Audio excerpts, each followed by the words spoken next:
he responded in a way that was perfectly acceptable, even wonderful, but it wasn't what I expected and needed, and it crushed me. He said, "Bam, how can you tell somebody you love as much as I love you that you can't give them what they need?"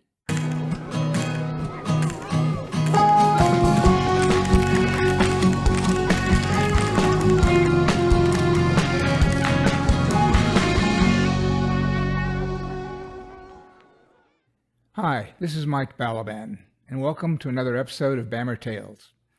Today, I'd like to share with you the story of the last time I fell in love with, gave my heart away to a straight man. I think most gay men and women, when we're growing up and learning who we're attracted to, fall for somebody who's not available at least once, often several times. And the last time it happened to me was in 1976. I had just moved to New York after coming out in Washington, D.C. earlier that year.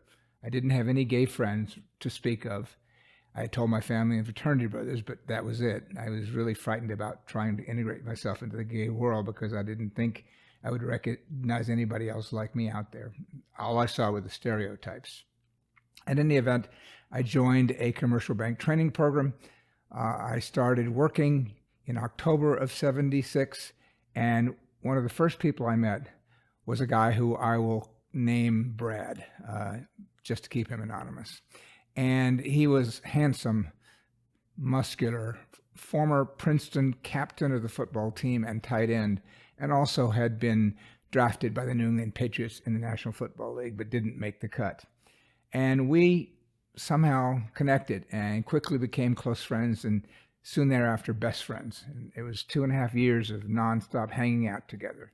Now, he didn't know I was gay, nor did anybody else in the training program. I would go over to his apartment early on in the training program when he had people there for cocktails. And twice I met his younger sister, who I'll call Beth. And she was in New York trying to find a modeling job and staying with him until she could land one. And that was the extent of our interaction, just a few chats briefly at his parties.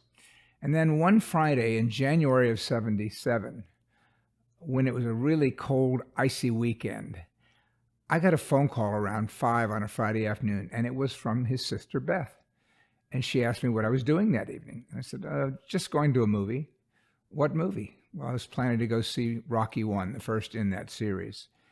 She said, "Are you going with anyone?" I said, "No, I'm going alone. Would you mind if I joined you?"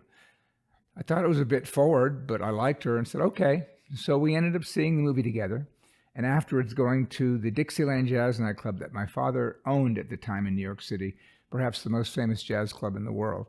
And I always got my food for free, and my friends got discounts. So it was a nice place to go afterwards and have barbecue ribs and burgers and fries. And I said to myself beforehand, I know you're going to hit it off with her. Do not share the news that you're infatuated with her brother. And I tried to stick with that, but wasn't so successful. After we had dinner, we were getting along really well and drinking and listening to the music. And midnight came, and I had told her when I was going to the movies that I had something to do around midnight, so I would have to leave early. But when midnight struck, I just kept chatting with her and let it slide by. And she noticed and said, "Didn't you have somewhere to be at midnight?" And I said, yes, I did, but I've changed my mind. I've decided not to go. "Well, where were you going to go?" "Well, I was going to go to a bar." "What kind of bar?" "Well, I'm not very good at lying. I don't like to lie, so I let it slip out. A gay bar." And then, of course, the rest of my story followed, and she quickly knew everything about me, probably including the fact that I had a crush on her brother, which I'd sworn not to tell her. The evening came to an end, and probably 2:30 in the morning, and I drove her home in my little car, and we were sliding all over the icy streets. When we got to the apartment that her brother had where she was staying, and he was out of town for the weekend, she looked at me and said, "Do you want to come up for a drink?" And I gave her a look like, "Really?" And she said, "Don't worry, I'm not going to rape you." Well, however it happened, after another drink or two, I ended up having sex with Beth. And she's the only woman that's ever happened with for me. Clearly, we got along really well. She needed another place to stay because she'd been burdening her brother for too long. So I invited her to move into my one-bedroom apartment with me. And she did that for about 3 months. and everyone thought we were a couple, which suited me fine because I was pretending to be straight. But eventually her brother, Brad, noticed the lack of heat between Beth and me and asked her privately, Beth, is Bam gay? And she said, well, why don't you ask him yourself? And that was kind of how it was left. He probably knew I was gay, but we never discussed it. His affection for me never came out when he was sober because he wasn't a very hands-on person. But when he would drink or smoke marijuana and we'd be together, he'd have his arms around my shoulder and we were just buddies. And I hoped for more, but never really saw any sign of it. At the same time, because he wasn't dating women, his sister said to me, maybe Brad's gay. I don't know. So that was where things stood as 1979 approached, and I was hating my job and about to leave it. The job was so depressing for me that eventually I walked into my boss's office and negotiated a severance package and decided to leave that job and, for all I knew, Wall Street. I didn't know what I was going to do next, but I just knew I couldn't stay there any longer. And that would precipitate me kind of growing a beard and becoming more of a hippie in the way I lived, and not so much in the conservative mold of everybody else in that training program, including Brad. So it would presage a kind of separation over time, no matter what else had happened. But I decided I needed a vacation after all that. And my father and mother had just bought a small 2-bedroom cottage on the Caribbean island of St. Martin and decided to go there on vacation. And I mentioned to Brad that I was going. Did he want to come with me? And he said, absolutely. I need some time off. And I said, why don't I invite Beth, your sister, and another woman who had been in the training program with Brad and me, and we kind of formed a non-sexual threesome throughout all of that training and studying and exams. And so I offered to invite either of the or both of those two, and Brad said, no, I really just want to be by myself, just you and I hanging out. I don't need any other company. I'm okay, which of course fed into my hope that perhaps he really did want something to happen between us beyond just friendship. So we flew to the Caribbean, and we had a wonderful time in the beginning of the week.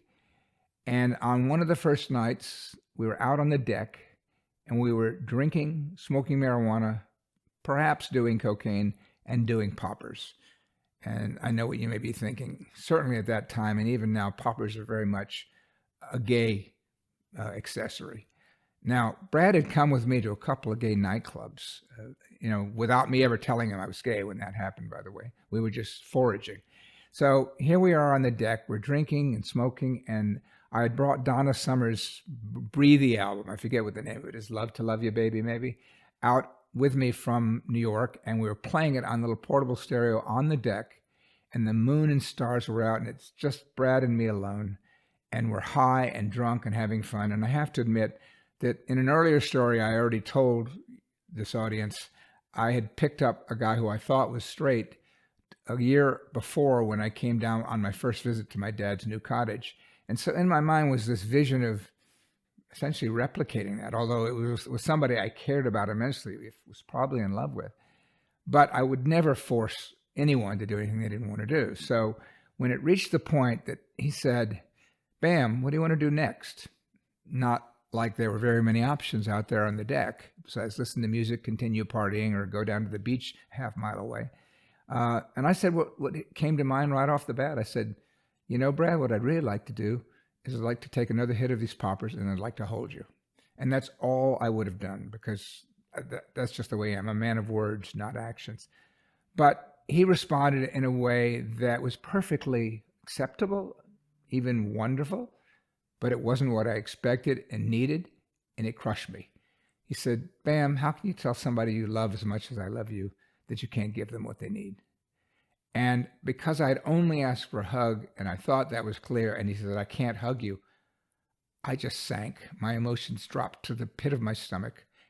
And if that weren't bad enough, I never recovered the rest of that week from it. I was living inside my head, fantasizing what could have been. I was really bad company, and it can't have been a pleasant experience for him. And so when the end of the week came and Brad shot off on the plane back to New York, I realized that things had probably changed. And when I got back to New York, I tried to connect with him. We used to talk every day and see each other every day or so, and he wasn't available. And eventually, after maybe a week, I got him to agree to meet me in his apartment, just the two of us, where I apologized. And he started to say, "You don't have to apologize." I said, No. Let me be clear. I don't apologize for what I said to you. I apologize for the way I reacted after you couldn't give me what I asked for. That was unacceptable. And I can only imagine how awful it must have made you feel the rest of the week. But I couldn't adjust to it. And I had hoped that we might return to some kind of close friendship after that, but it wasn't to be. He drifted away. I attended his sister Beth's wedding because she married somebody else in the training program with Brad and me.